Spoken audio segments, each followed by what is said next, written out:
In today's True 911 video, I deep dive into disappointing dispatchers. Although there are thousands of dispatchers who have saved lives on the other end of the call, these did not go as they should have. Some of the carelessness by the call handlers had fatal consequences. Let's dive in. On the evening of February 15th, a woman in Colorado tracked down Michael Negussi using social media and told him that his cousin's family might be in danger. She had been on the phone with a member of his family when they passed out. Negussi would have driven her over to check on his cousin's family himself, but it was February 2021, and a catastrophic ice storm was sweeping across North America. So, following the advice of local authorities, he decided not to risk the ice-covered roads and called 911 to request a wellness check instead. Medical, police, or fire? We think medical, a wellness check. What's going on? We have family there right now, and the last time somebody spoke to them, they fainted on the phone, and we're just trying to find out if they're okay. Okay, stand on line for Houston Medical. 1 moment. Houston Fire Department arrived at the family's home about 13 minutes after this call was made.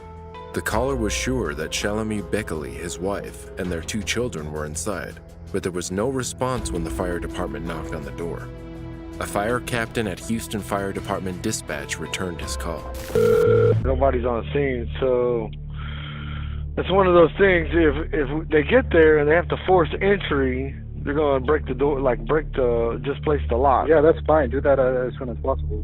Okay. But this isn't your family member, right? I mean, this is our family. Okay. Part of the family. Okay.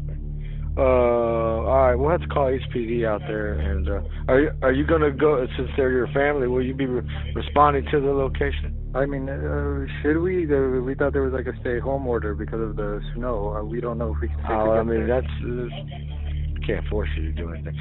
We'll respond. So we think that they might have inhaled carbon monoxide in the garage. Why do you think that? Because of people that had called them in the morning. Why would you have been inhaling carbon monoxide is the question. Because the car was on in the garage and they were cooking because the power was on. They were trying to charge their devices. Well, we have units out there. I'll let them know.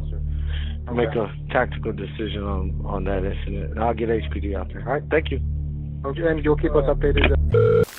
The dispatcher then contacted the firefighters at the family's house, but he didn't tell them they might have been poisoned by carbon monoxide. Houston was under a blanket of snow, and the family home remained silent. After 15 minutes, the fire department left without making contact with anyone inside.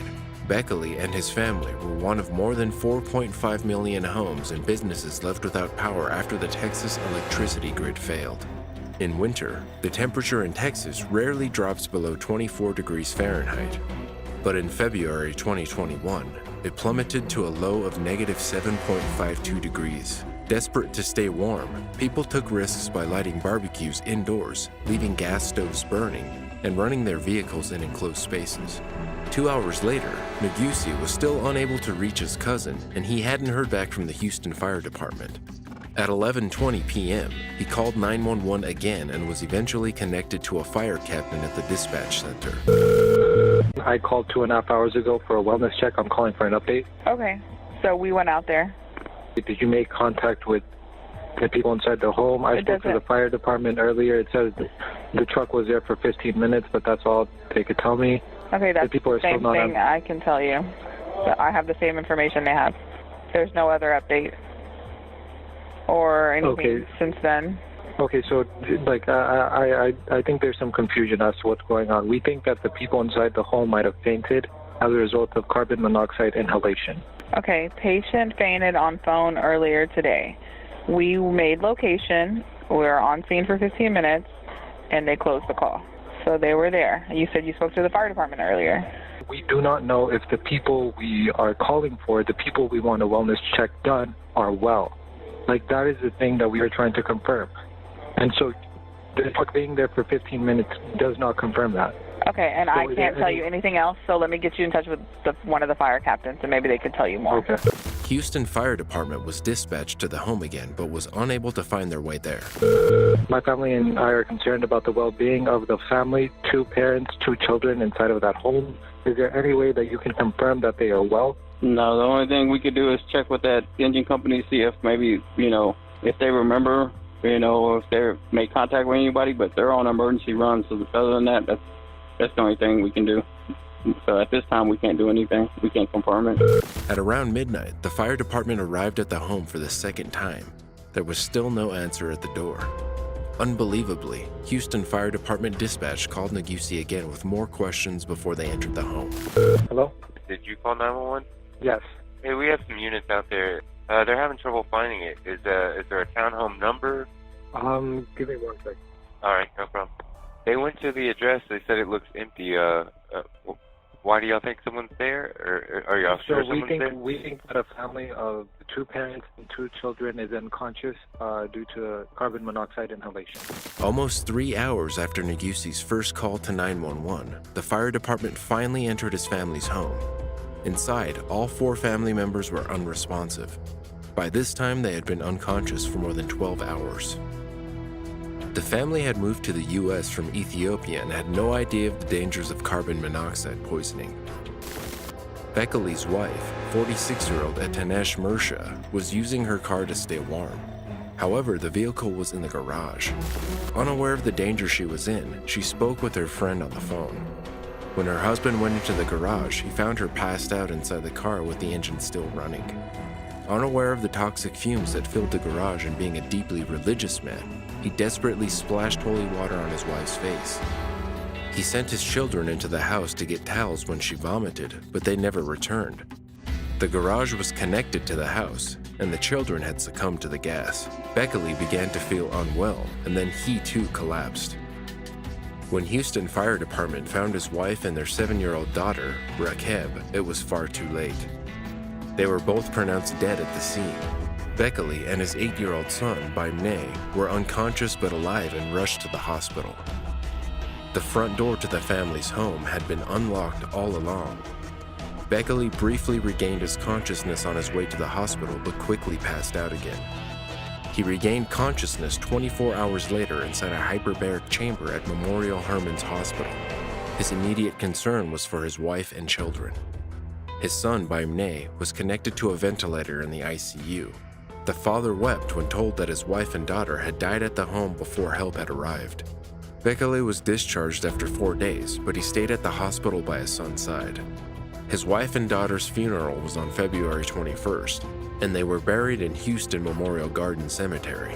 The Houston Fire Department opened an investigation into their failures and concluded they were due to the dispatcher not relaying all the information he had. Doctors told the distraught father that his only son had a very low chance of survival. But miraculously, after 2 weeks and spending his 9th birthday unconscious in hospital, Baimne regained consciousness. Against all odds, he made a near-complete recovery and is now back in school and doing well.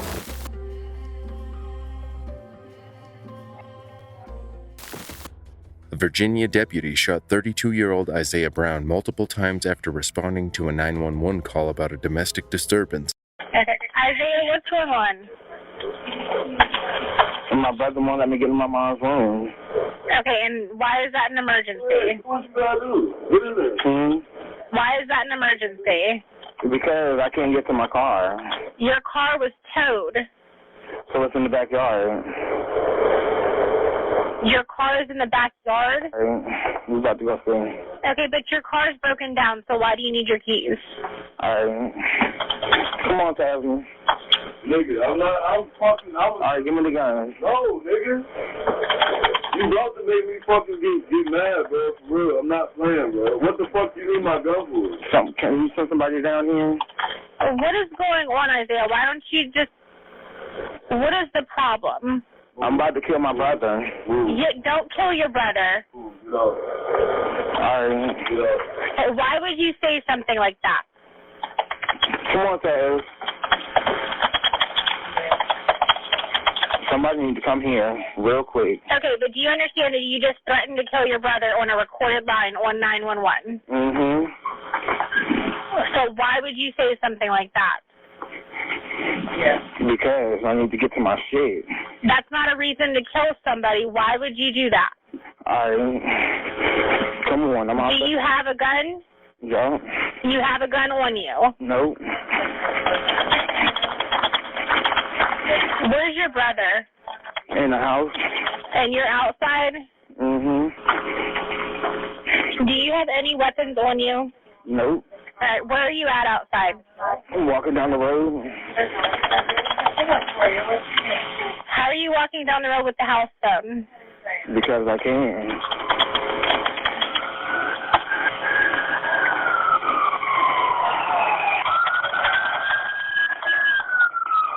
All right, you need to hold your hands up.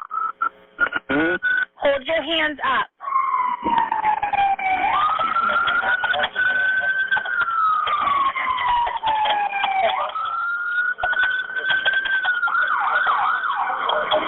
Isaiah, are you holding your hands up? Put your hands up. Show me your hands now! Show me your hands! Stop the gun! Stop the gun now! Stop what you're doing! Stop what you're doing! Stop! Stop!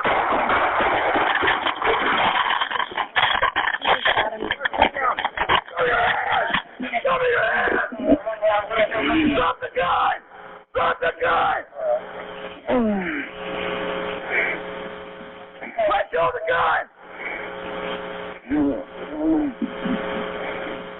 Thought I threw out 5 shots fired. Something's laying down real quick.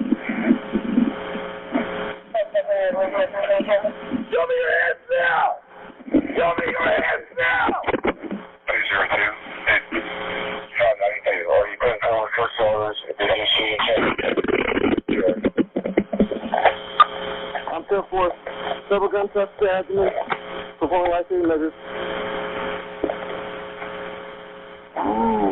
I got you, man. Alright, I'm good. Several gunshots to abdomen. 1 gunshot to the left thigh. 2 gunshots to the side. I got you, man. I'm here for you, okay? Alright, copy. Small page 8. Please know me on my call.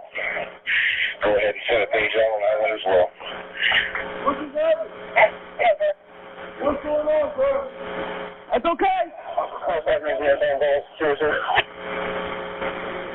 What's going on, sir? Hey, man, you got it? Copy.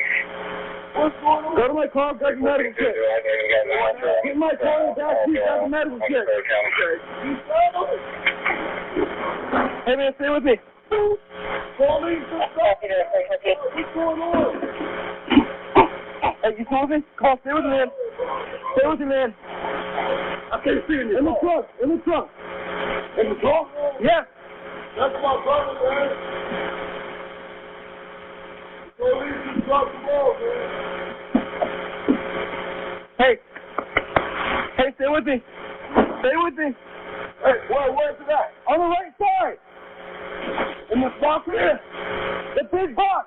No. Hey, you take me out the house? Go ahead. Is there a house phone right there? Hey, guys, if you're hurt and how many minutes that we need? Is there a house phone right I'm there? 10-4 suspect down. He's still got a pulse.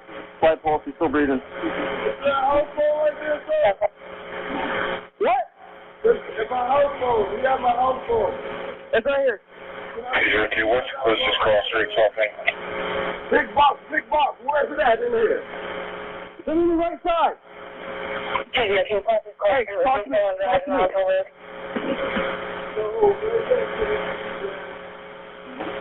Come on, man. Stay with me. Call 911, sir. It's in this bag here. It's in this court box. Hey, talk to me, man. Talk to me. Only square box is this one right here. No. There's one under the passenger seat, too. Underneath the passenger seat. Fine, to be advised, he has 1 gunshot wound to the jaw, 1 to left side neck, looks like grazing wound. 1 to his right groin. Do that, sir. 1 gunshot, 1 to the jaw, 1 to left neck, possible breathing wounds, 1 to right groin. In this red bag? Yeah, bring it here now. Open up.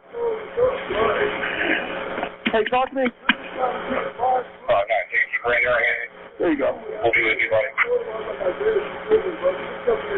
I'm careful.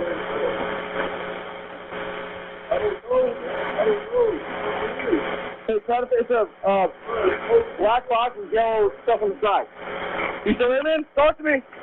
Talk to me. Front or the back? Back end. It's in the back side. To be in the right. On top of the shelf.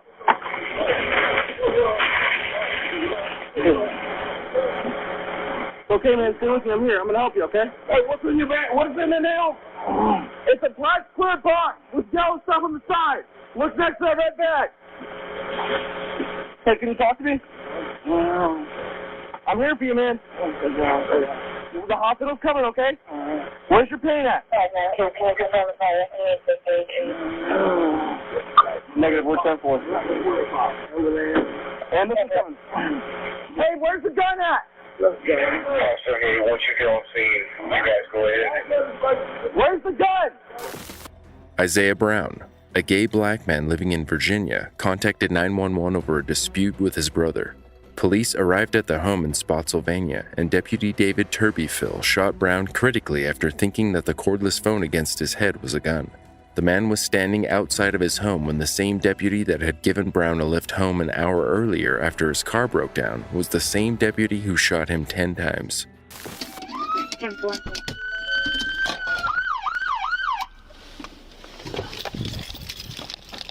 me your hands! Show me your hands! One at gunpoint. Show me your hands now! Show me your hands! Drop the gun! He's got a gun to his head. Drop the gun now! Stop walking towards me! Stop walking towards me! Stop! Stop! Shots fired, shots fired, one down. Show me your hands! Show me your hands! Drop the gun! Drop the gun! Let go of the gun! 592, about 5 shots fired. Suspect's laying down on the roadway. Show me your hands now! Show me your hands now! 202, 592. Are you 10-4 first service? Did he shoot himself or did you discharge? I'm 10-4. Several gunshots to the abdomen. Performing life-saving measures. He was in critical condition and was placed on a breathing machine. 2 bullets were successfully removed from his body, but 8 remained. Doctors described Brown's condition as being touch and go. The incident reportedly occurred as a result of miscommunication between the 911 dispatcher and deputies responding to the call. The dispatcher allegedly did not communicate that the victim was unarmed. However, according to the 911 recording, Brown answered both yes and no when asked if he had a weapon. Brown's family and Black Lives Matter protesters were aghast when Sheriff Roger Harris not only downplayed Brown's critical condition but also responded to the protesters by telling them that they should be grateful that Turbyfill saved Brown's life by performing CPR on him after he was the one who shot him 10 times. He awaits his trial and sentencing. Isaiah Brown was in critical condition for several weeks and still remains in recovery. If you're a true 911 fan and haven't subscribed yet, hit that red button and turn on notifications so you don't miss new uploads.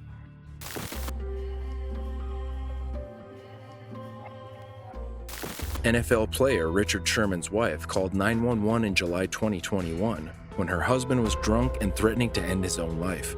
Sherman was arrested just outside of Seattle by authorities shortly after the call.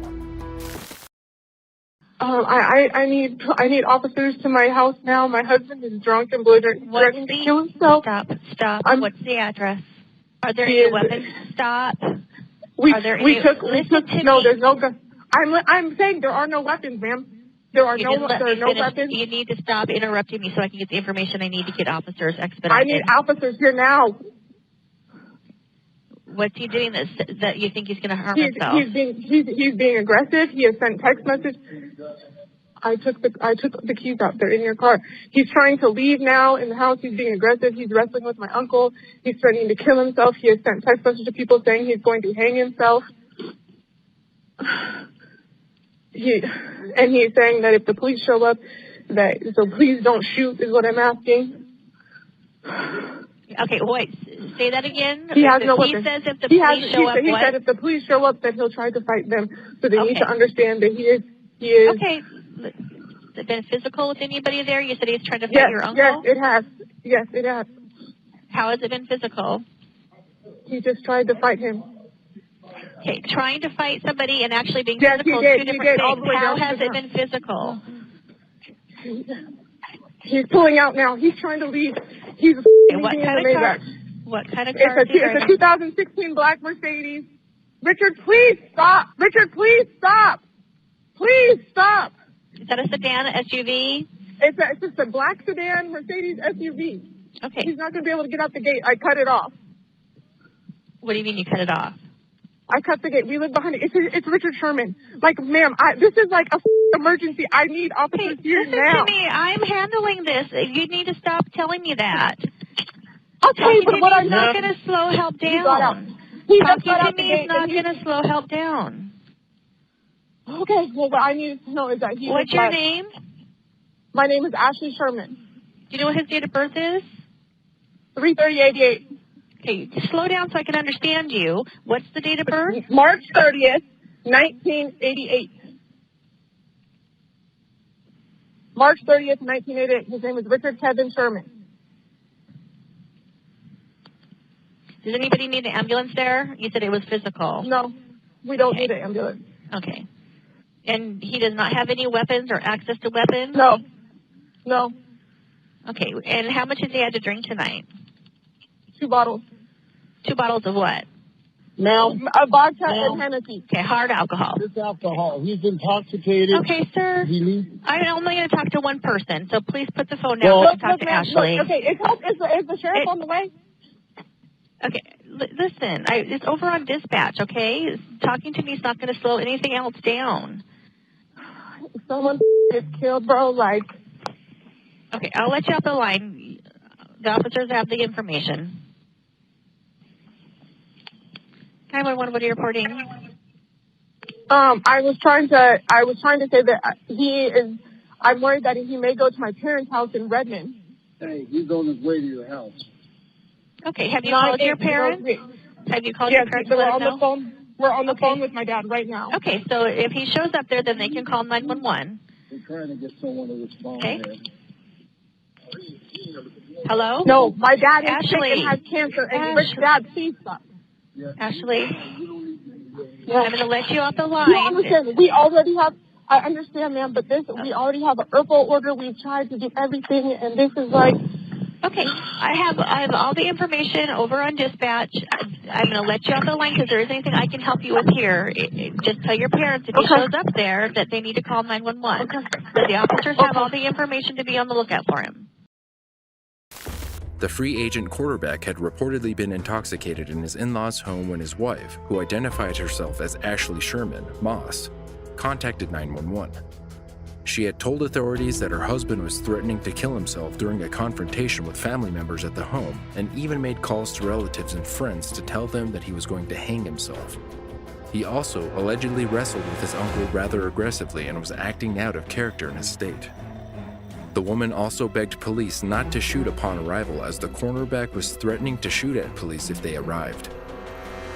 According to authorities, Sherman had crashed his SUV into a construction site, attempted to break into his in-laws' home, and fought with officers who had to use a police dog to apprehend him. When police arrived at the home with the K-9 unit, they managed to apprehend the drunken NFL player and admit him to a nearby hospital. Upon hospital clearance, Sherman was arrested by authorities for burglary of domestic violence and booked into King County Correctional Facility. The burglary charge is a felony that includes a domestic violent component because it was at the home of relatives. Sherman's wife informed reporters that her husband didn't harm anybody. "My kids were not harmed in the incident. He's a good person and this is not his character. We're doing all right, just trying to get him out. I want people to know no one was injured." Richard Sherman was held without bail, which is the standard procedure for suspects of domestic violence until they appear before a judge. As well as his charge of burglary domestic violence, police also began investigating Sherman in connection to a hit and run and damage to State Department of Transportation property. Sherman played only 5 games in his last season and reportedly remains unassigned for future games.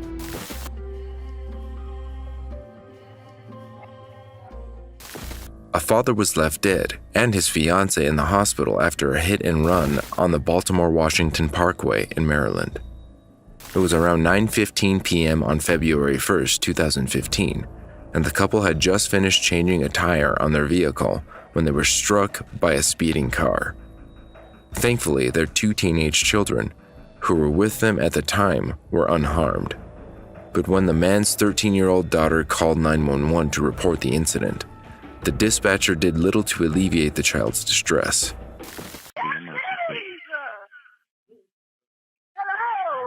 Hello. All right, this was transferred in. Route 295, I don't know where. 295 and where? I'm not sure where. Please hurry up. Ma'am, stop yelling. I need a location. We on 295. Jude, where are we? Okay, 295. That's good. We're located now on a highway. Now, that's a pretty long road. We're on the side of the highway. We the only car pulled over. Okay, what's going on? I don't know. They was fixing the tire. Somebody drove by and hit them, and they didn't stop. They just kept going. Somebody hit them and they just kept going? Yes, they both were laying on the ground. We need y'all help now. Okay, a person struck by a vehicle? Yes, yes. Okay, so a car was driving down the road and struck 2 people? Yes, they did. They didn't stop. They just kept going. Okay, and are they breathing? Yes, I think so. Can y'all hurry up, please? Ma'am, listen, let's stop worrying about hurrying up and get there. We're already on our way. I need to find a better location.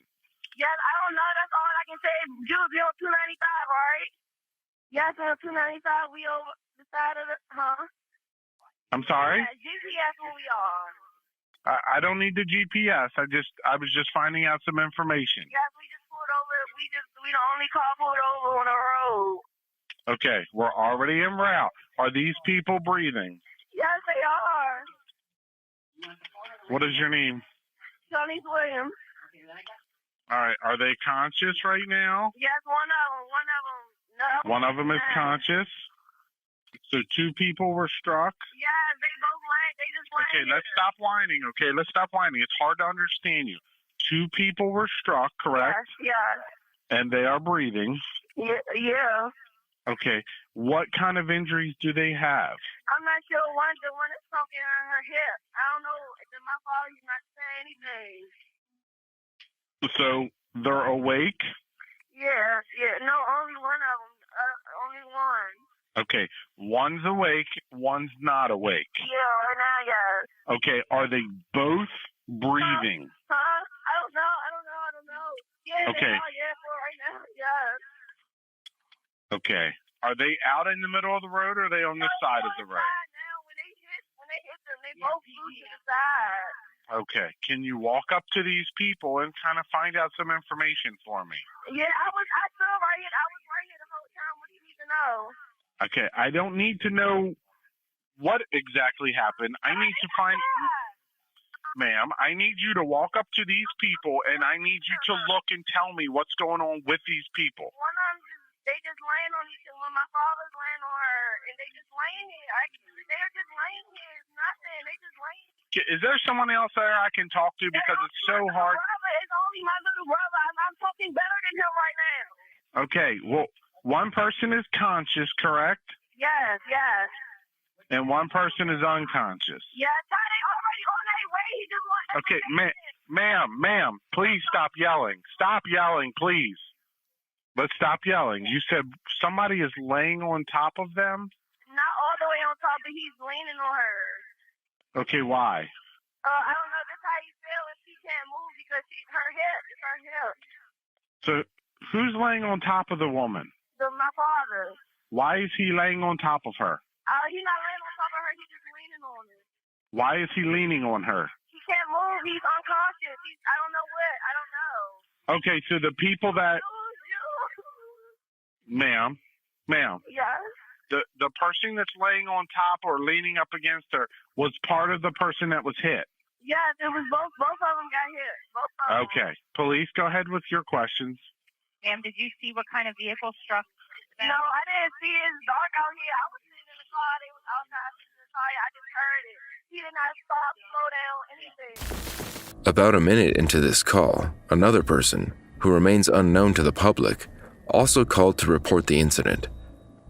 This dispatcher sent units to the scene while the original dispatcher was still talking to the 13-year-old and was yet to send help.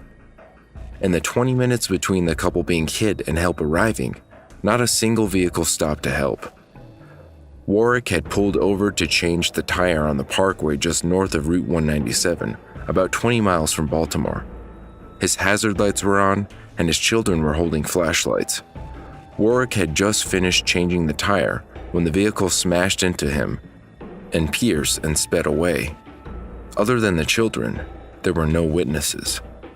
38-year-old Rick Warwick and his fiancée, 28-year-old Julia Pierce, were rushed to the hospital, but the father of 5 had sustained fatal injuries and died that Sunday night.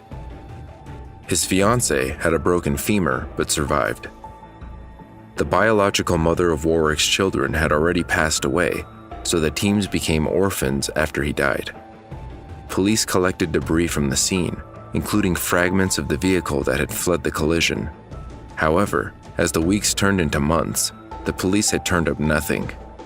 Then, 3 months after leaving the fatal accident scene, a 73-year-old man named Earl Teeter turned himself in. Police seized the vehicle he had been driving, a 2004 Toyota Sienna, from Brown's Honda repair shop in a suburb of Baltimore, and charged him with leaving the scene of an accident and operating a vehicle without due care. Both charges carry a maximum sentence of 6 months, and Teeter pleaded guilty to both crimes. But when he was sentenced on September 30th, he was spared jail and given 24 months probation for each charge in community service. He was allowed to keep his driving license with the restriction of only being allowed to drive during certain hours. The judge said that Teeter's light sentence was due to the incident happening on a parkway. Teeter being a Vietnam War vet and having no prior driving convictions. After being sentenced, Teeter left the court without making a statement.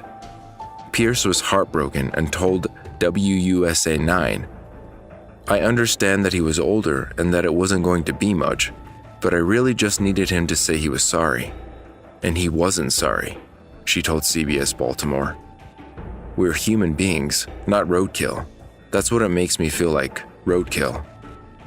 Warwick's mother, Charmaine Farrell Anthony, told the same outlet, "It was just a sad day. A sad day. The justice wasn't served fair."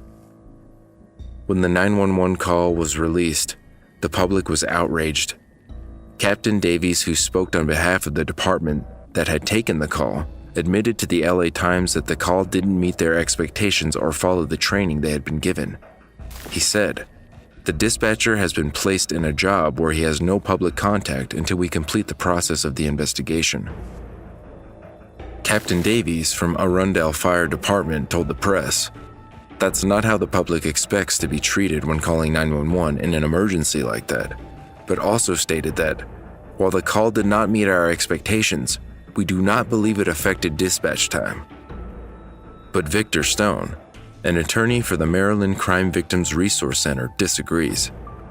The Chicago Tribune reported him saying, "If Teeter had actually called 911, even if it had meant them getting there a handful of minutes earlier, I think there's a chance they could have saved Warwick's life." An attorney who argued for Teeter to get jail time told the court that if the hit and run had happened on any other road in Maryland, he would have faced up to 5 years per charge in jail.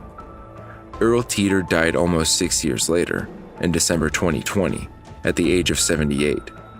As for the 911 dispatcher who told Warwick's daughter to stop whining, he no longer works for the fire department and won't be taking any more 911 calls.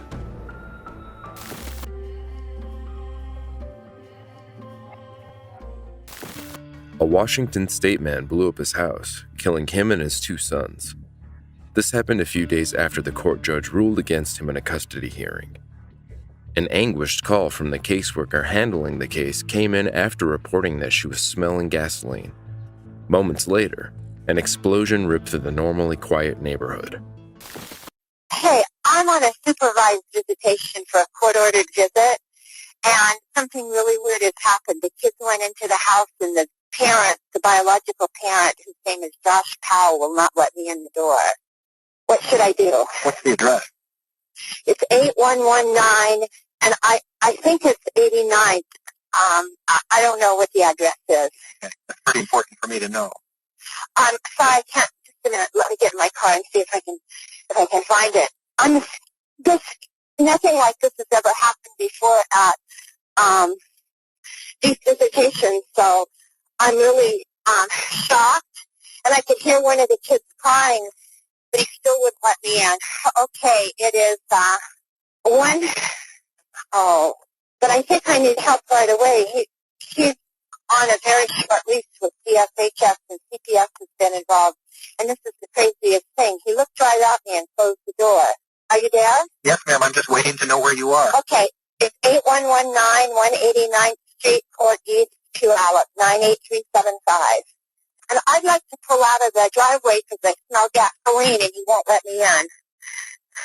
You want to pull out of the driveway because you smell gasoline, but he won't let you... He won't let me in. He won't let you out of the driveway? He won't let me in the house. Whose house is it? The kids in the house and he won't let me in. It's a supervised visit. I understand. Whose house is it? Josh Powell. Okay, so you don't live there, right? No, I don't. No, I'm contracted to the state to provide supervised visitation. I see. Okay. And who is there to exercise their visitation? I am. And the visit is with Josh Powell. And who supervises? And he is the husband that I supervise. So you supervise and you're doing the visit? Yeah, you're supervising yourself? I supervise myself. I'm the supervisor here. Wait a minute. If it's a supervised visit, you can't supervise yourself. If you're the visitor. I do supervise myself. I'm the supervisor for the supervised visit. Okay, well, aren't you the one making the visit? Or is there another parent that you're supervising? No, I'm the one that supervises. I pick up the kids at their grandparents. Yes. And then who visits with the children? Josh Powell. Okay, so you're supposed to be there to supervise Josh Powell's visit with the children. Yes, that's correct. And And he's the husband of missing Susan Powell. This is a high-profile case. How did he gain access to the children before you got there? I was one step in back of them. Okay, so they went into the house and then he locked you out. Yeah, he shut the door right in my face. Now, your last name? My name is Elizabeth Griffin Hall, and the kids have been in there by now approximately 10 minutes. And he knows this is a supervised visit. 2. Braden is 5, and Charlie is 7. And the dad's last name? Powell, Powell. His first name? His first name is Josh. Black, white, Asian, Hispanic, Native? He's white. Date of birth? I don't know. He's about 39. How tall? 5'10", 150 pounds. Did you notice what he was wearing? No, I didn't notice what he was wearing. Is he alone then, or is anybody I don't know. I couldn't get in the house. Are you in a vehicle now or on foot? I'm in a vehicle. I'm in a Prius, a 2010 Prius. What color with the doors locked. But he hasn't opened the door. I rang the doorbell and everything. What color I begged him to let me in. Elizabeth, please listen to my questions. What color is the Toyota Prius? Gray, dark gray. And the license number? I don't know. I can look. All right, we'll have somebody look for you there. Okay, how long will it be? I don't know, ma'am. They have to respond to emergency, life-threatening situations first. The first available deputy. Well, this could be life-threatening. He went to court on Wednesday, and he didn't get his kids back. And this is really, I'm afraid for their lives. Okay, has he threatened the lives of the children previously?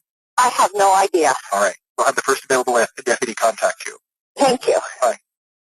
Hello? Hi, ma'am. Were you calling about the fire in the 8200 block of Yes, he exploded the house. Ma'am, yes, do you know the okay? Do you know the exact address of the house, or are you? It's 8119 189th Street, Port East, 2 hours. Okay, stand line. Do you know if anyone's in the house? Yes, there was a man and 2 children. I just dropped off the children, and he wouldn't let me in the door. Okay, stand line for the fire department. Okay, I'm going to get them on the line. Do not hang up. Hold on. And people are saying there's not somebody here, but I was just there, and there is somebody here. There's 2 little boys in the house, and they're 5 and 7, and there's an adult man. He has supervised visitation, and he blew up the house and the kids. Kids and the husband and the father were in the house? Yeah.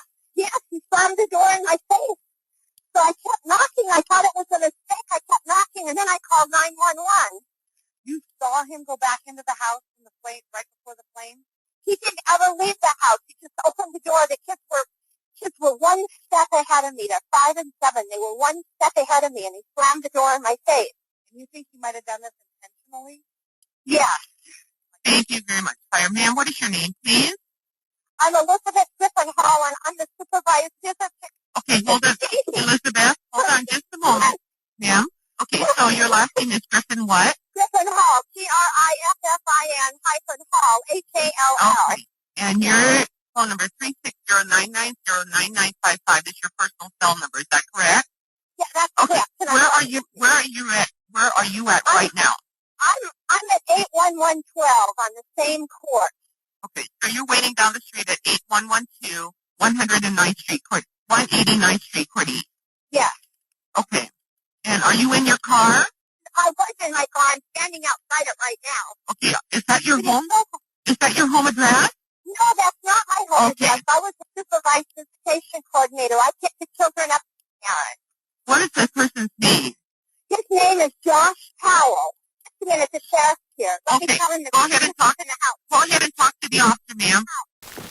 Elizabeth Griffin Hall dropped off the two boys, 7-year-old Charles and 5-year-old Braden, at Joshua Powell's home for what was supposed to be a supervised visit. Powell left his sons inside the house, but then slammed shut and locked the door, preventing her from entering. Griffin Hall frantically called 911 to report that she could hear one of the kids crying from inside the house.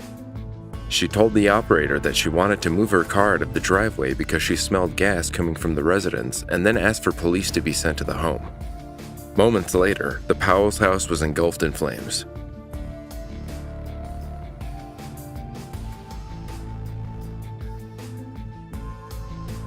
Powell had been a person of interest and under investigation in the disappearance of his 28-year-old wife Susan Powell from their West Valley City, Utah home in December 2009.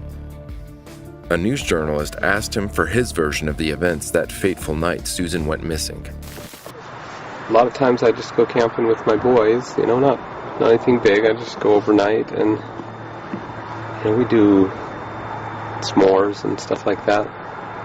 And so I just went with the boys. I was planning to do some s'mores in the morning, and then we did. And then when we got home, on the way home, I found out that people were worried about us and we were missing. Chuck and Judy Cox, Susan's parents, never believed his version of what happened to their daughter. Authorities searched the area in the central Utah desert but came up empty-handed. In July 2008, less than a year before her disappearance, Susan had been advised by a lawyer to record a video detailing her possessions and her life with her husband. The lengthy video starts off with the missing woman foreshadowing what would happen. For most of it, she's walking around the house listing expensive items that they would need to replace in the event of damage, but one snippet was particularly chilling in retrospect. This is all of Josh's RC car stuff. You are with me. And I had necklaces too. I don't know where those are. I got in a rage, as you can see, and broke this. There's studs and pearls and opals in there. Broke this and threw all my DVDs and made a mess. Because he was angry at me. This was about a year or two back. Although he was never charged or arrested, Powell lost full custody of his sons after his father, Stephen, was arrested and charged with 14 counts of voyeurism and 1 count of child pornography. Authorities found evidence that he had secretly videotaped women and young girls, including Susan. The pornographic images were kept in the home of the two men shared with Josh and Susan Powell's boys. The court ordered the Powell boys to remain in custody of Susan Powell's parents because they had been living in an environment with sexually explicit material. Josh was given weekly supervised visitation. Regardless of the court ruling, there was no indication of the rage from Powell that he could blow his entire family up. The father of two was reportedly optimistic about the future and was looking forward to a day when he could regain custody of his boys. After a brief investigation, officials confirmed that Powell had deliberately planned the murder-suicide. 2-gallon cans of gasoline were found on the premises, as well as evidence the gasoline was spread throughout the home.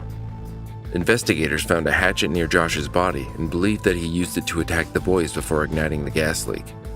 The coroner noted that the boys had chopping injuries on the head and neck. However, he ruled carbon monoxide poisoning to be caused by Josh and his sons. 20 minutes before attacking his two sons with a hatchet and igniting a gas leak, Powell left a voicemail for his family. His final words to his loved ones. In the short voicemail, exclusively obtained by ABC News, Powell pointed to his boys, Braden and Charles, for the reason behind his heartbreaking act that left all three dead. Hello, this is Josh. I'm calling to say goodbye. I am not able to live without my sons, and I'm not able to go on anymore. I'm sorry to everyone I've hurt. Goodbye. Powell's sister, Alina Powell, called 911 prior to the explosion, saying she had received weird emails earlier that fateful morning, but she didn't think much of it. Powell's family attorney, Jeff Bassett, also called 911 to report his client had sent an email saying, "I am sorry, goodbye." The deaths of the Washington man and his two sons may mean the disappearance of the children's mother may never be solved. Susan remains a missing person, but given the fates of her sons, it is widely believed that she was murdered by her husband Josh.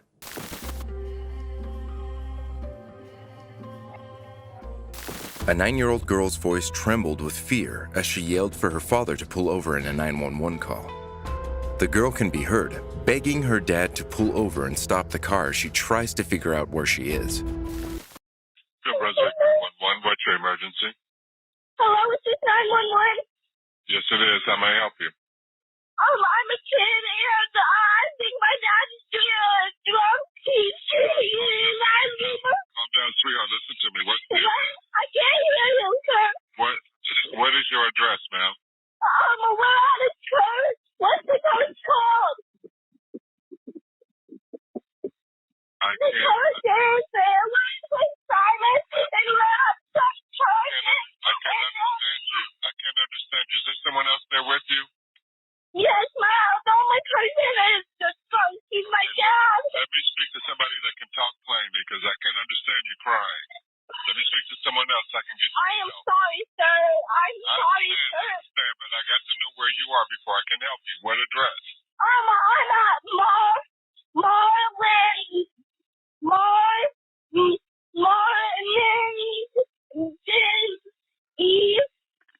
I'm sorry, you're not making any sense to me. Is there someone else there I can speak to?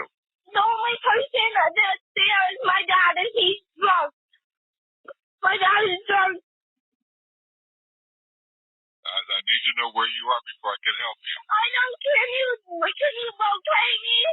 Can you locate me? Because I'm terrified.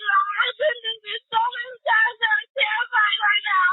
I'm just I can't understand you, sweetheart. I've got 2799 Frederica. You're on St. Simon's Island? Well, yes, I am. No, my dad's trying to move. What's your name? What's your name? No!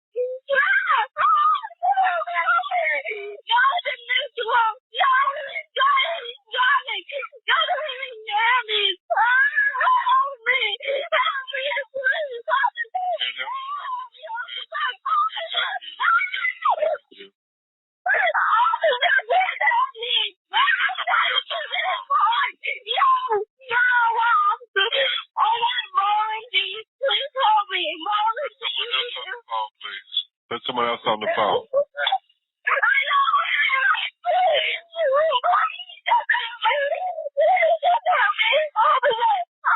This is phase 2 to this address. I don't know what she's saying. She's screaming and hollering, and she's not making any sense at all. I don't want my dad. My dad, he's drunk. And I'm calling the police because my dad's driving. And my brother's talking at it. I said, I don't know where we're going. He's driving really fast. He's driving. I don't know where he's taking me. But I think I'm going to get into a wreck, sir. Ma'am, I can't understand anything you're saying. I need to speak to someone else. I know my dad is drunk and he's the only one driving, and I think I'm going to get into a wreck because he is. Okay, your dad is drunk and he's the only one driving. Where are you right now? Are you in the car with him? Yes, and he's driving really fastly, and I think I'm going to get into a wreck and kill myself. I don't know where I am right now. Daddy, stop the freaking car! Stop the car! Pull over somewhere. Listen to me. Can you tell me what kind of car it is? We're in a... And he's turning around for some reason. I have no idea why. Stop at Harris Teeter. Stop at Harris Teeter, Daddy. You're by Harris Teeter? No, I'm telling him to stop at Harris Teeter. Stop at Harris Teeter. Now he's saying we're going to my grandparents' house. I don't want to see him right now. Near Harris Teeter. He said we're going to my grandparents' house. Just stop at Harris Teeter, Daddy. She's trying to get him to stop at Harris Teeter. She doesn't know where they are. I don't think we must. I don't want my dad to go to jail. Officer. But he is drunk. Can you tell me what kind of car you're driving? We are in like a light brown car. You're in a what? Lightish brown car. I don't know where. He said we're going to my... A white and brown car? Yeah, and it has a... and now we're moving. We're going somewhere. I'm really scared off of people. I understand. I'm trying to get some people to help you now. Can you give me your name? What's your name? Zoe Berger, and my dad's name is Wes Berger. Zoe, what's the last name? My dad, I think he's drunk. I got that, Zoe. What's your last name? Berger. Gardner? Berger. My last name is Berger. Okay. And you guys live on St. Simon's Island? No, we don't. We're just visiting right now. I'm just really scared right now. I'm terrified. Okay, I understand. Do your grandparents live on St. Simon's? Yes, sir. Okay, my grandparents. What's their name? Richard Berger and Sherry Berger. They live at St. Simon's Island, 105 Park Drive. 105 Park Drive? Yes. Just a moment. I'm going to see if I can find that address.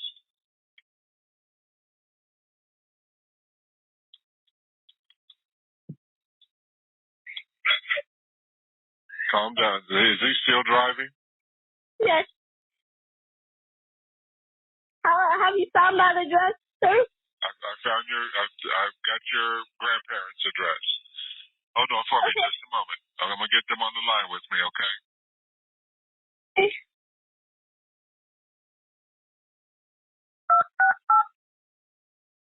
Sir? I'm still here. I'm not going anywhere. I'm going to stay with you till we find you, okay?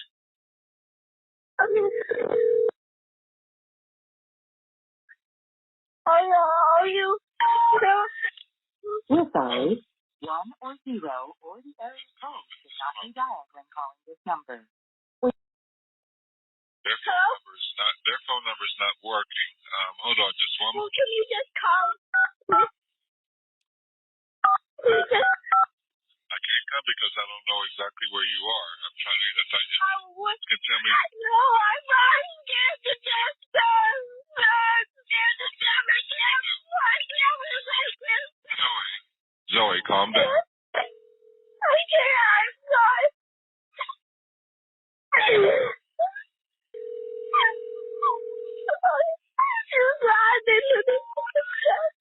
We're sorry.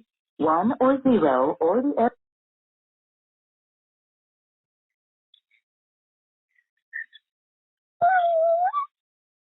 Are you still near Harris Teeter? Do you see any kind of businesses around you, Zoe? No, not really. You're in the residential area? What? Are you in a residential residential area? Is just houses? You don't see any businesses at all? Well, coming up there is a school called Oglethorpe Elementary. Okay, she's near Oglethorpe Elementary. She sees Oglethorpe Elementary. Coming up, there's Oglethorpe Elementary School.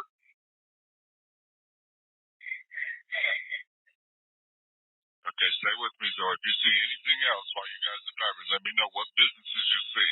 That's going to help us find you. Okay, we see Frederica Horse Stable. Frederica Horse Stables. Yes.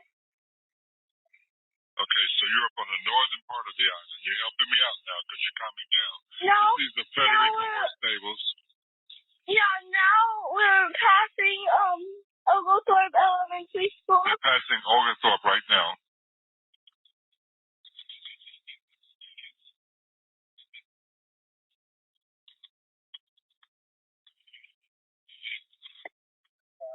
Zoe Murphy. I don't know the neighborhood. You're in the northern part of the island. I know the neighborhood. We're closing in on you. My dad said it's across from, my neighborhood's across from Westport. It's 105 Coast Drive in Island Island, Georgia. I didn't understand anything you just said, Zoe. Calm down. My dad said it's across from Westport. And it's 105 Coast Drive in Island, Georgia. Pull over, Daddy. Pull over. She's still trying to I know, we're passing a church. We're passing it. What's the name of the church? Do you see a church sign? It's called Christ Church. They're passing Christ Church. Yeah, now we're passing Wesley Church. Now that she sees Wesley Church now, so yeah.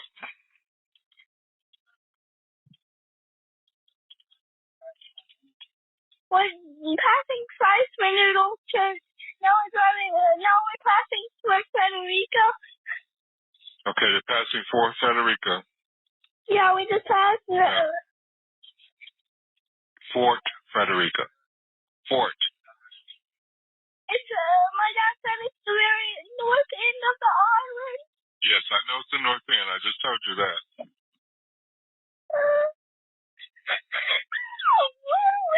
Will be okay, officer? I'm gonna stay with you till we get a officer out with you. Just calm down. I'm really sorry. Zoe. Now you tell me it's a white and brown car. You said like a station wagon. No, I will not stay with my grandparents. Everything's way too sad. Zoe, did you say it was a white and brown car? Yeah, white and brown cars. White. Are you saying town car or white and brown? It's a beige car. It's a beige car. Do you know what kind of car it is? It's a Buick. A beige Buick.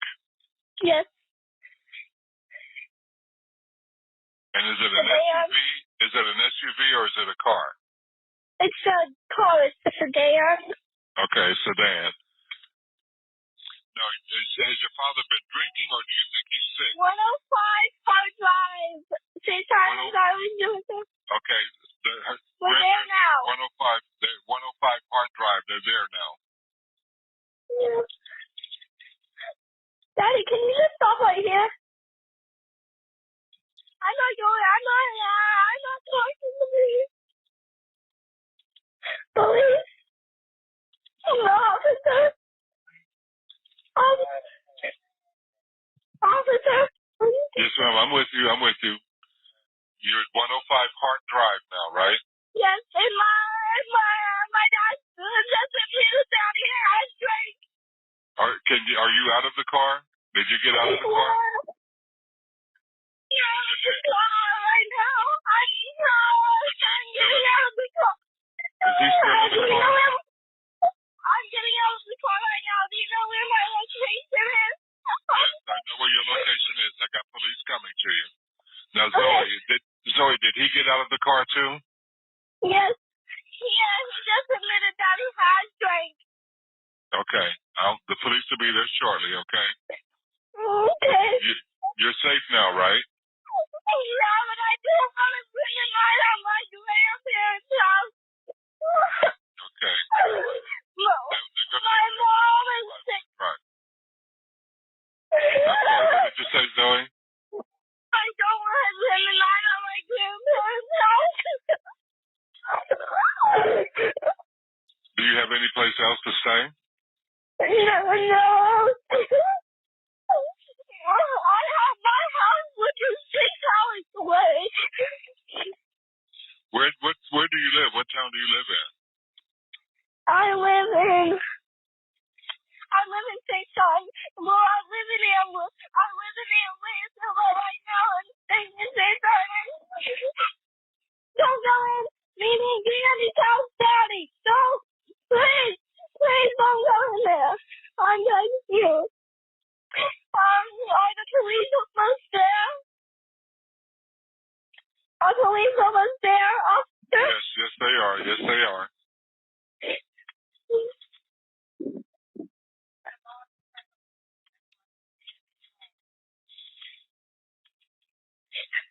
Where are the police right now? Because I'm really worried. Where are the police right now? Because I'm really worried. They should be. You should see them. Are they? I don't see them. Do you see them? You said 105 Park Drive, right? Yes, 105 Park Drive. Okay, they must be in the area. I'm seeing that they arrived. So they still won't leave.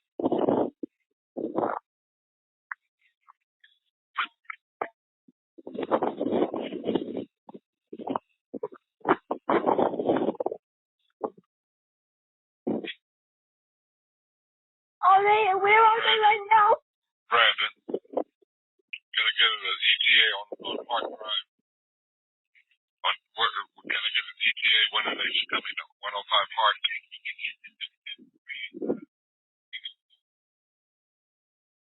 Hello? Just a moment, I'm with you. Okay, Hello? they should be there in 2 minutes, Zoe. Okay. Officer, I'm really scared right now. I don't know what's going to happen. I understand, but you don't have to be scared. You're out of the car, so you don't have to worry about being hurt there. The officers are going to help you, okay? I can't do it anymore. I'm really tired. I can't do it.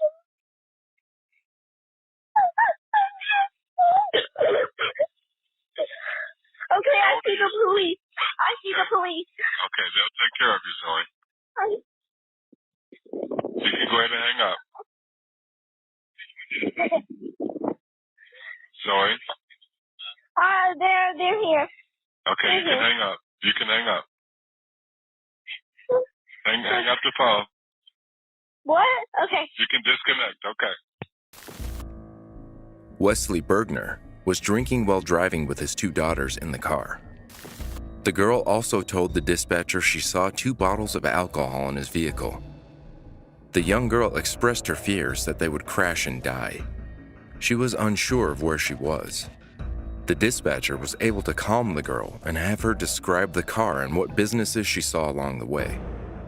During the call, the girl remembered her grandparents' address and said she believed that's where she was going. The police turned up at Bergner's mother's home and found him intoxicated. According to police reports, the 36-year-old had slurred speech, trouble standing, walking, and forming sentences. The father of 2 was arrested and taken to Glynn County Detention Center. He was charged with 2 counts of child endangerment while driving under the influence and driving with a suspended license.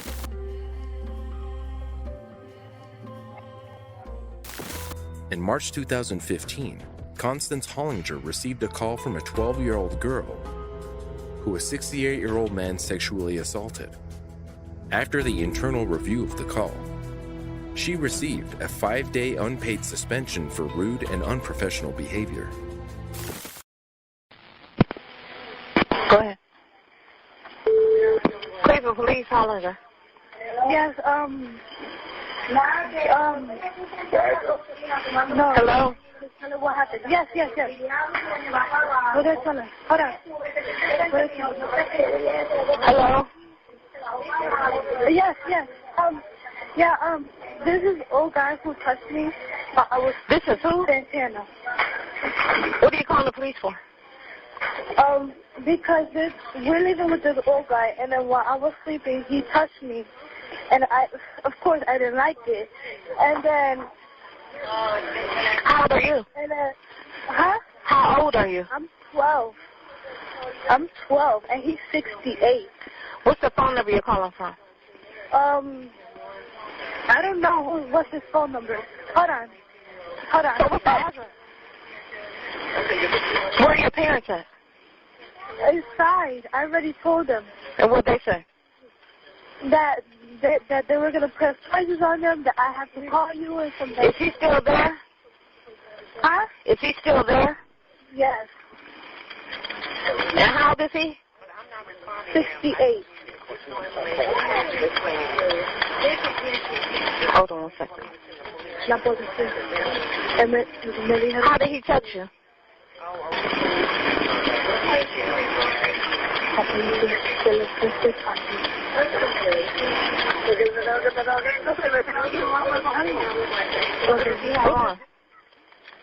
He has like.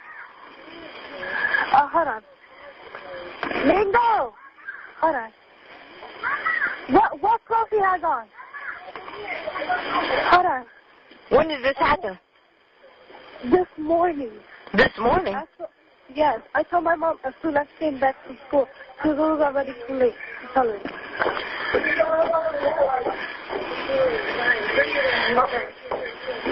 So you told your mother when you came home from school? Yes. He has like blue pants with I think a black shirt and a black jacket. We're in his house and he's here. We're in his house and he's here. And you said this occurred this morning? Yes. And why didn't you tell anyone this morning? It was already too late to leave. And I had to hurry up because I was also late for the bus. And that he's about to go. He's about to go where? To his sister's, to his daughter's house. Does he have a car? No, his daughter's coming to pick him up.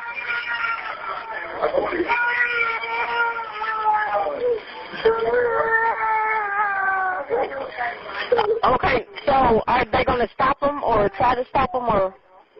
I don't know. Ma, he said if you're going to try to stop him or something.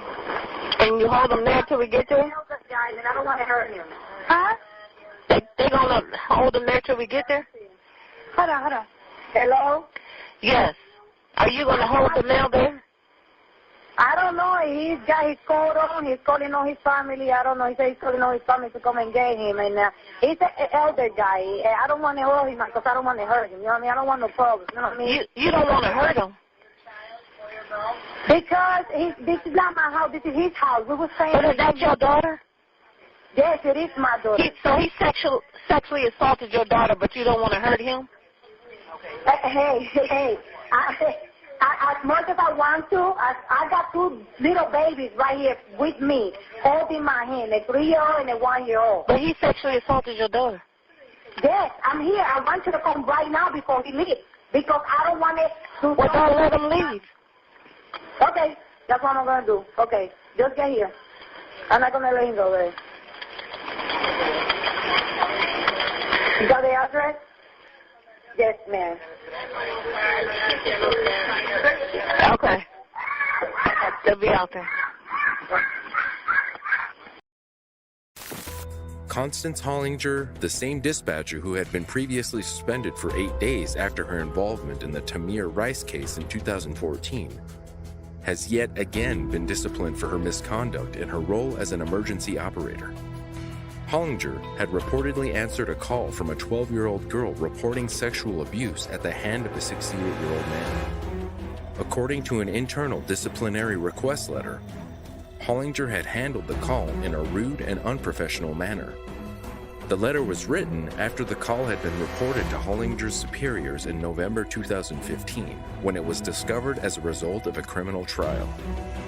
In her previous violation of conduct, Hollinger had taken a call from a man who had called to report a guy who was described as a potential juvenile was pointing a gun that was numerously labeled as probably fake outside the Cleveland Rec Center. The dispatcher failed to say the gun was very likely fake when relaying this information. This was cited as a crucial error that led to the shooting of Tamir Rice. The 12-year-old child was gunned down by police only moments after they had arrived on the scene, thinking that the gun in his hand was real.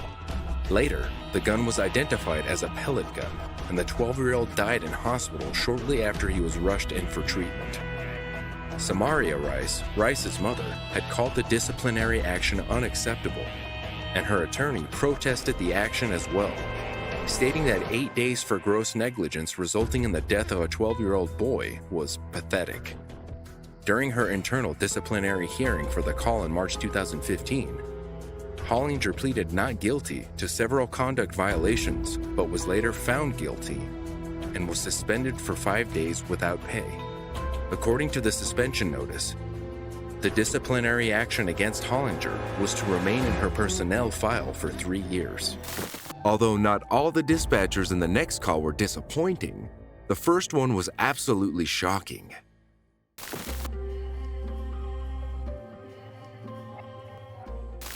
In November 2008, a single-engine plane crashed into a home in Marshfield, Wisconsin, killing 3 people on the plane and generating several 911 calls about the incident.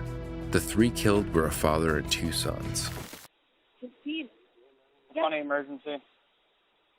Crash in houses in Marshfield, in Lincoln. What's it going on? just crashed. What A plane crashed on 17th and Lincoln in houses in Marshfield. Oh my God. Right in the backyard. What There's a house. A plane crashed on 17th Street. 17th Street and in Divine. 17th and Divine. Oh my God. 17th and Divine, you said? Yes, yes. Okay. The deck is on fire on a house. We need an ambulance and a fire truck. Slow down. Amy, we got a plane crash in Marshfield. Oh my God. Oh. You said 17th and Divine, correct? Yes. All right, hang on. Oh my God. I don't know if there's...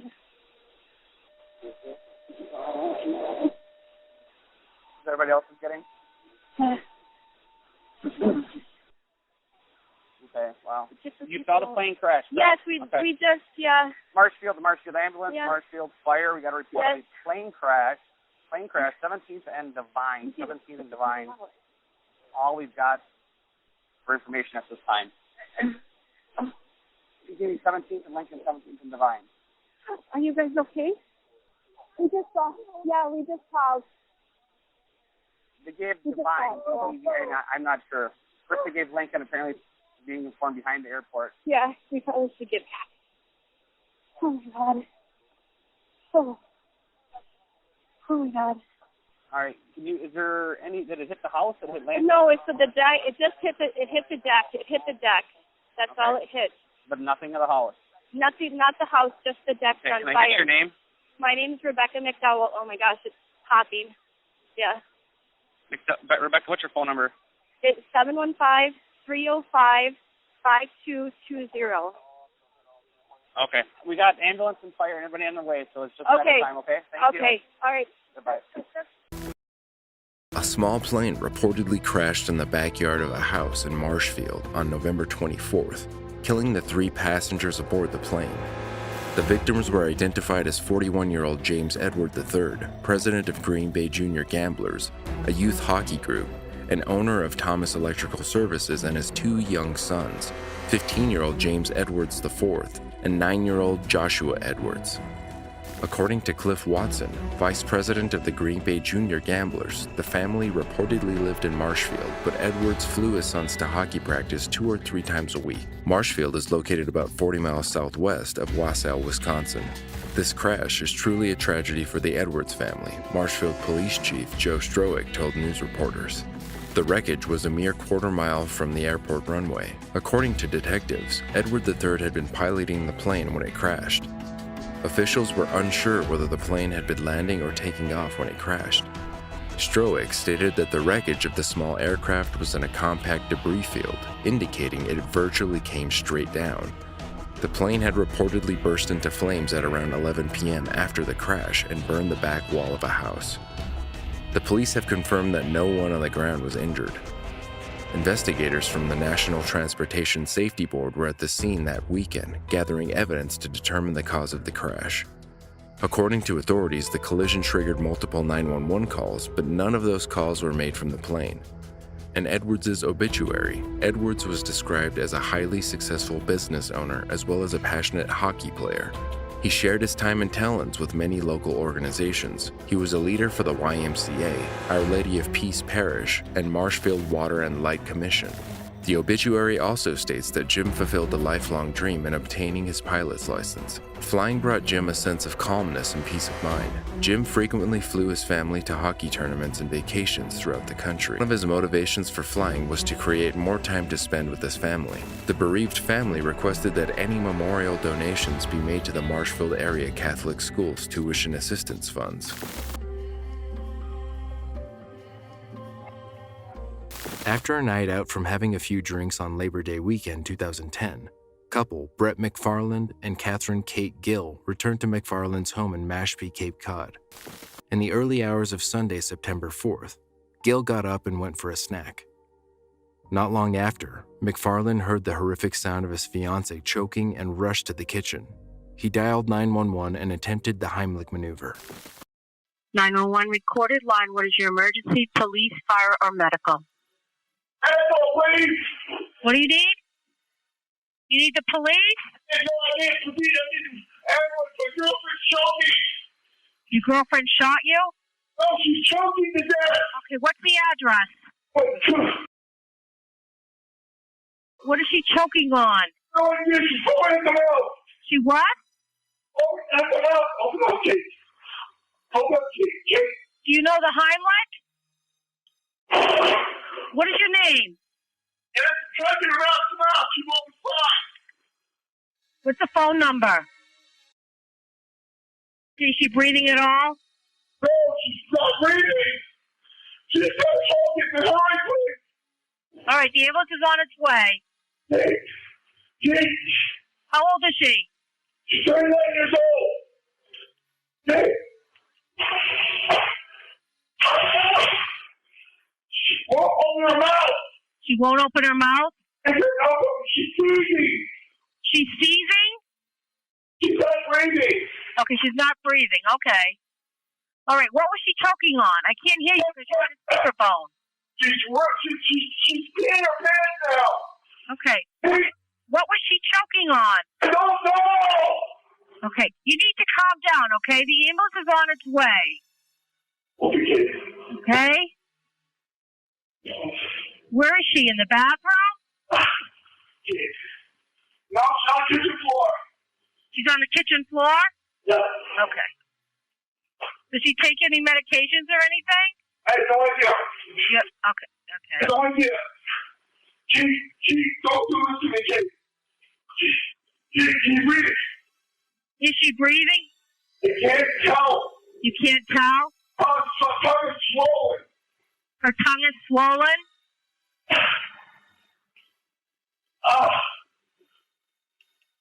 How's her color? Her lips are blue. Her lips are blue? Yes, they are. She's got the middle right there. Does she have a history of seizures? We have no idea. You have no idea. Do you think she took anything? No. Well, I don't know. You guys are coming over here right away. Hey, Robin, help!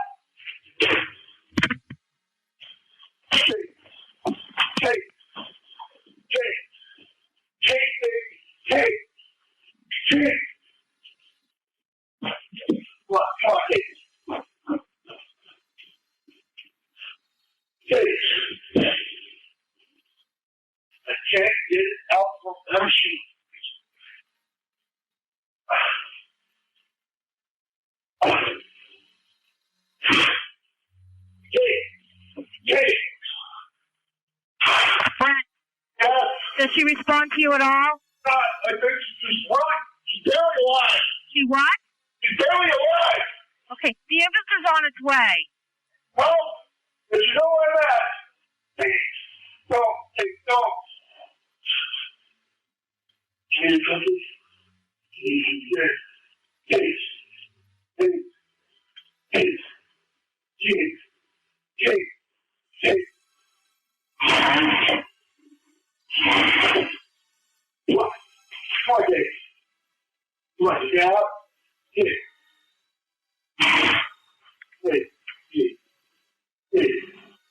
Please, don't listen to me, Kate. Kate, don't listen to me, Kate. Don't listen to me, Kate. Kate, don't. Give up. I'll go away.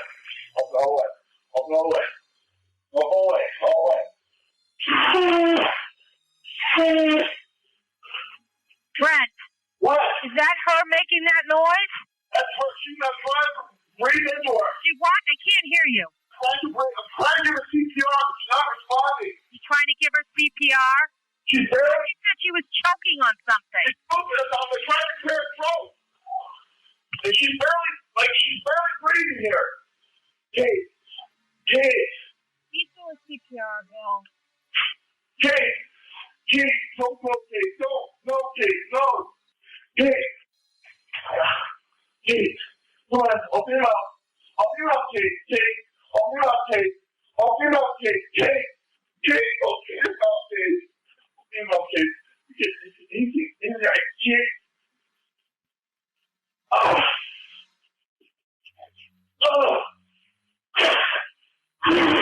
Kate. Kate. God, hurry, help me. She hit her pants. Kate, I'm right here, baby. Don't go. Don't leave me now. Don't. Kate.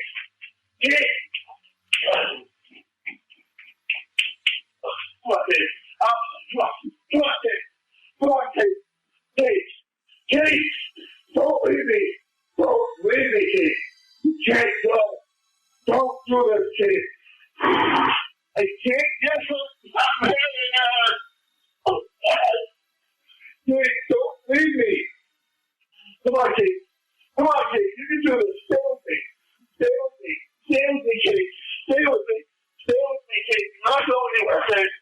Stay with me, Kate.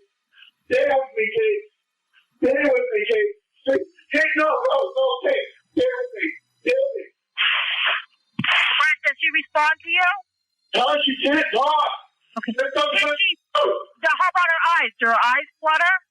Her eyes are rolling off into her skull. The pupils are not fixed dilated. Well, they're starting down. They're starting to sit. Kate, no. Kate. No, Kate, no. Kate, don't go. Kate, no. No, Kate, no.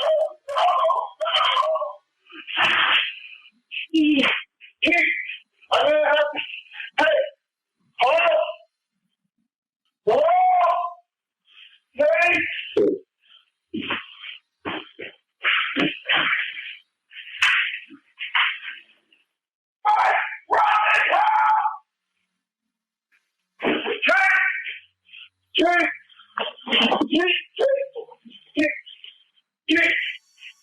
Kate. I'm not cutting you off. Kate. Hello? Please.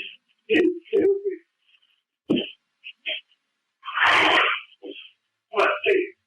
Stay with me, Kate. Stay with me, Kate.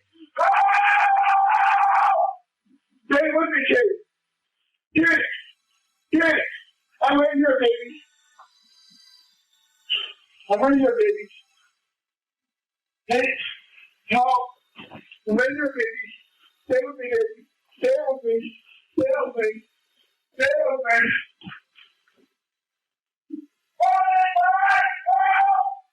Please show me a call 911. Help!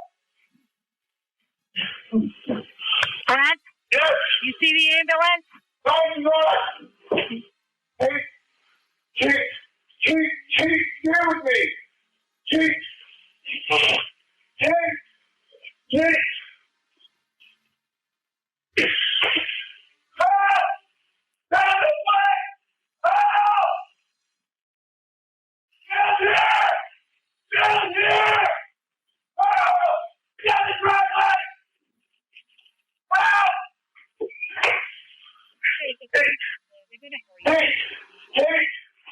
This guy's like out of control.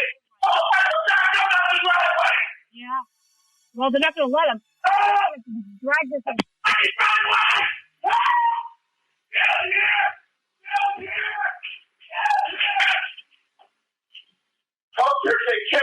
Kate, don't go, Kate. Don't go, Kate. Kate, don't go, Kate. Kate, wait here. Wait here. Help! Down here! Get the back! Come back up! Come back here! Get it! Hurry up and get it! Kate, here! Kate!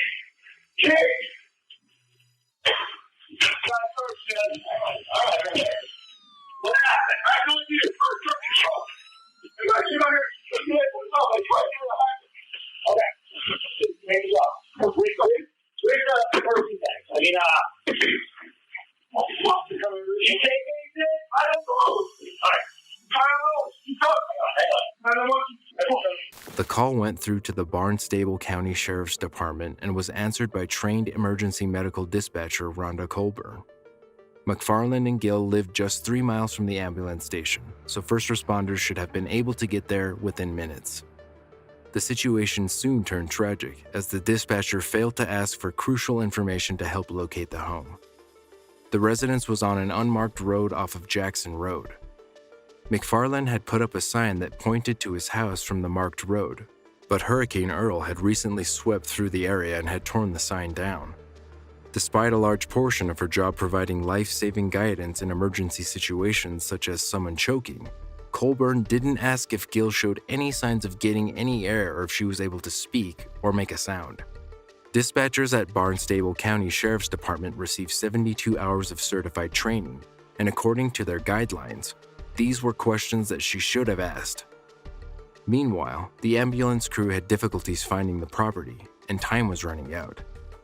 Mashpee Fire Chief George Baker told CBS Boston, "Our response was hampered a little by the weather with a very dark road and poorly numbered homes and mailboxes. My folks responded as quickly as they can." It took 6.5 minutes for the ambulance to arrive, and by that time, Gill had already passed away. Her distraught fiancé told reporters, "Kate died in my arms." It's hard to think of anything worse than seeing someone you love die right in front of you and not being able to help, McFarland told CBS Boston. "I tried and tried and tried, and nothing was working. I looked down on the floor and saw a big marshmallow with a big bite out of it, and I'm like, oh my God." Chief Baker said it was very unfortunate a young woman died. Barnstable County Sheriff James Cummings released a statement in which he took full responsibility for the mishandled 911 call.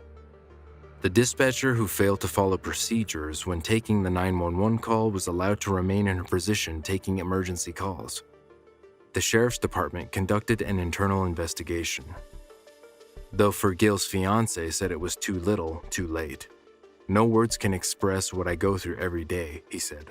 "I miss her so much." McFarland later filed a lawsuit against the town of Mashpee. It alleged that the town's failure to post adequate street signage at the entrance to the small road leading to his house, along with the inability of the EMTs to find the correct address, had caused both Gill's death and his emotional distress. However, Judge Rufo ruled that Gill's death's original cause was choking on the marshmallow she was eating, and the town wasn't responsible for the tragedy.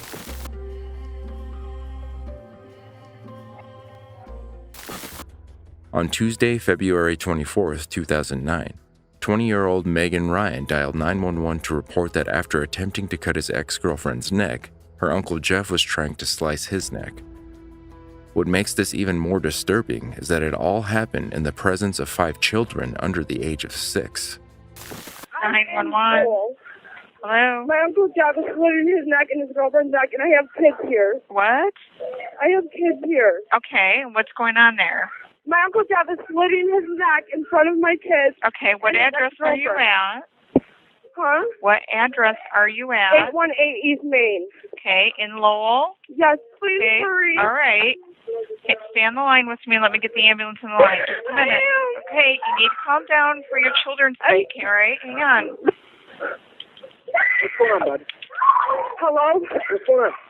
My Uncle Jeff is slitting his neck in front of my kids and slitting his ex-girlfriend's neck. Come on! Get in, go! Okay, Sage. Stay on the phone hear with you. me. Stay on the phone with me. Get your kids out of the house. I can't. It's too cold and I have a newborn. You can't send them to the neighbors or something? No, I don't have no friends around here. Okay, hang on just a minute. Please hurry. Yep, they're on their way. Hang on. Hey, call. What's going on now? He's still trying to slit. He's bleeding bad and he's still trying to slit his ex-girlfriend's neck. Okay. All right. Hang on just a minute. Where'd Dirk go? We're going to be going soon, okay, honey? I promise. We can't. We have nowhere to go. We have no car.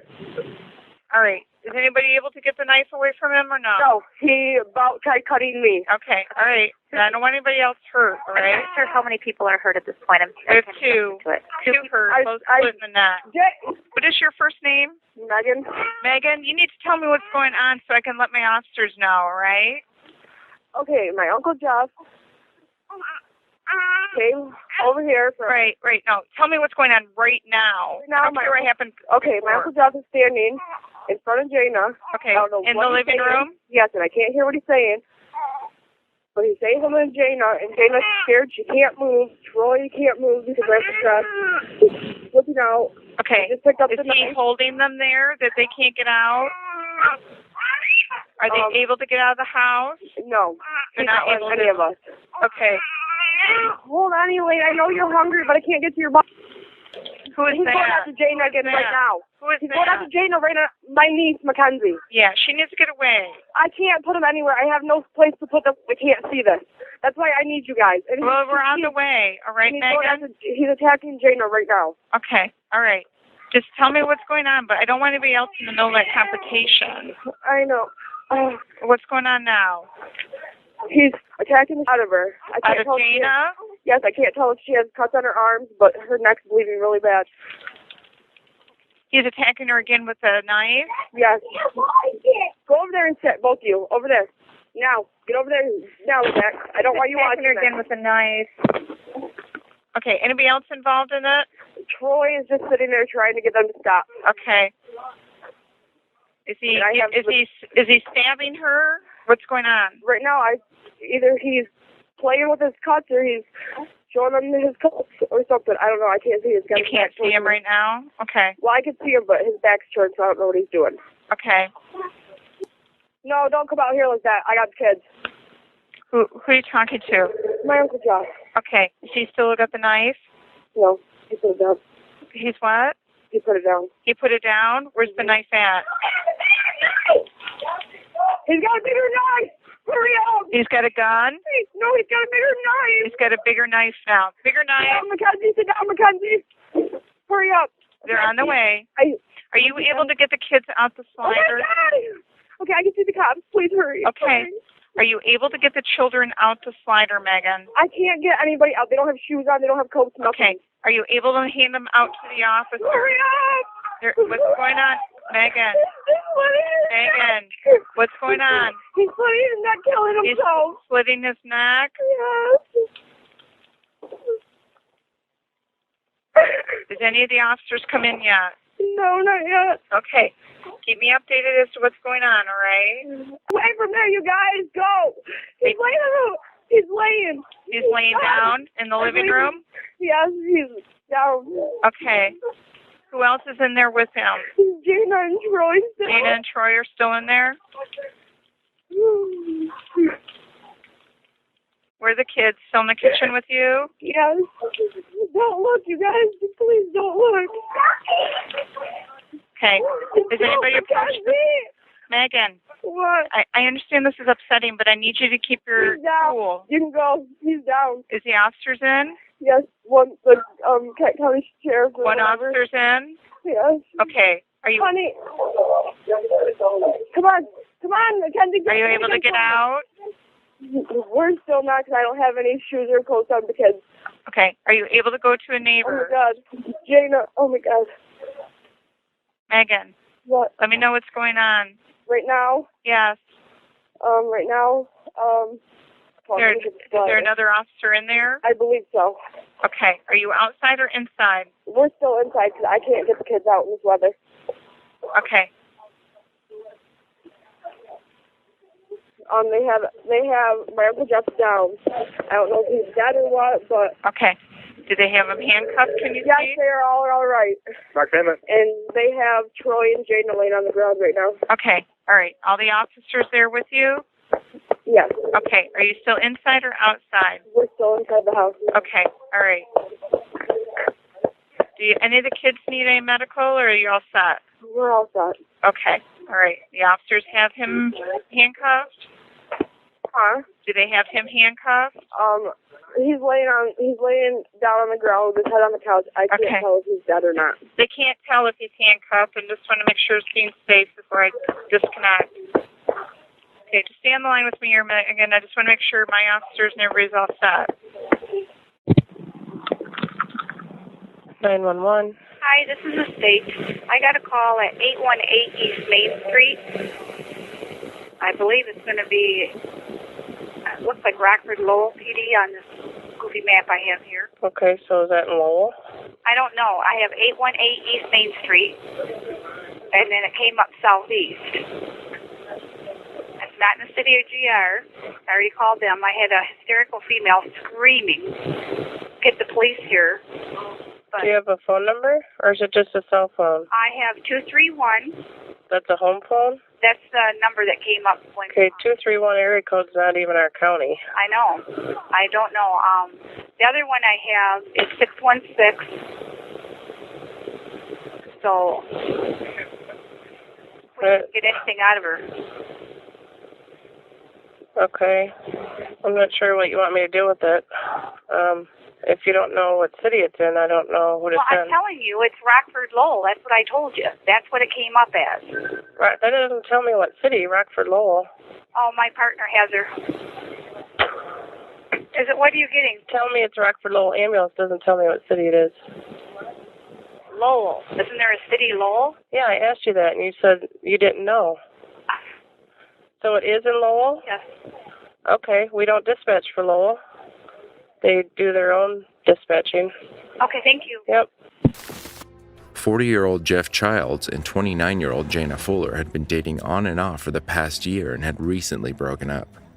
Jana had gotten to know Jeff's family well, and so a few days after the split, she stopped by for a visit. Not wanting to see her recent ex, she called the house first to check Jeff wasn't home. Jeff had a history of depression and had run-ins with Lowell police due to his mental health in the past, but was never arrested. He had also talked of taking his own life, and at the time of the attempted murder-suicide. He had recently left the Pine Rest Christian Mental Health Psychiatric Center, which had also treated him once before. In addition to his struggles with mental health, Jeff had troubles with alcohol. He was charged with drunk driving in 1995 and was belligerent when drunk. He had been sober for years, but on the afternoon of the attempted murder-suicide, he had fallen off the wagon and had been drinking. When Jana was visiting with the family in Lowell, Michigan, Jeff unexpectedly arrived home for a doctor's appointment. The 40-year-old confronted his ex-girlfriend on the enclosed porch. They spoke briefly before Jeff pulled out a knife and launched his attack. Feathers flew from the victim's coat as she tried to escape back into the house, closely followed by Jeff. The caller, Megan, was inside with her and her sister's children and her sister's boyfriend, Troy Abel. Troy tried to stop Jeff from continuing his assault while Megan did what she could to shield the children. Because she called 911 from her cell phone, the call went to the state police 20 miles away in Rockford. Then, adding additional time to the response, her call was mistakenly forwarded to the Kent County Sheriff's dispatchers rather than Lowell City. This was the second time Megan had called after her first call was disconnected to make matters worse. A Lowell interim police chief was near the home when the call came in, but police protocol required him to wait for backup. Jeff managed to stab Jana in the neck before Troy, who was 21 at the time, convinced him to stop. Troy wrapped a sweatshirt around the 29-year-old's neck to stem the bleeding. 10 minutes had already passed since Megan called 911, and the police were getting close. Jeff picked up the larger knife.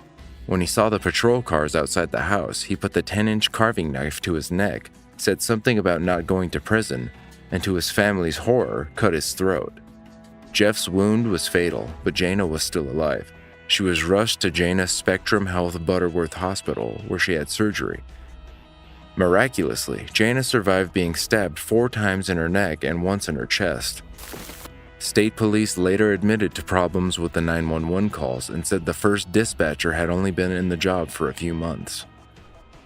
A memorial service was held for Jeff on March 7, 2009 at Lowell Church of the Nazarene.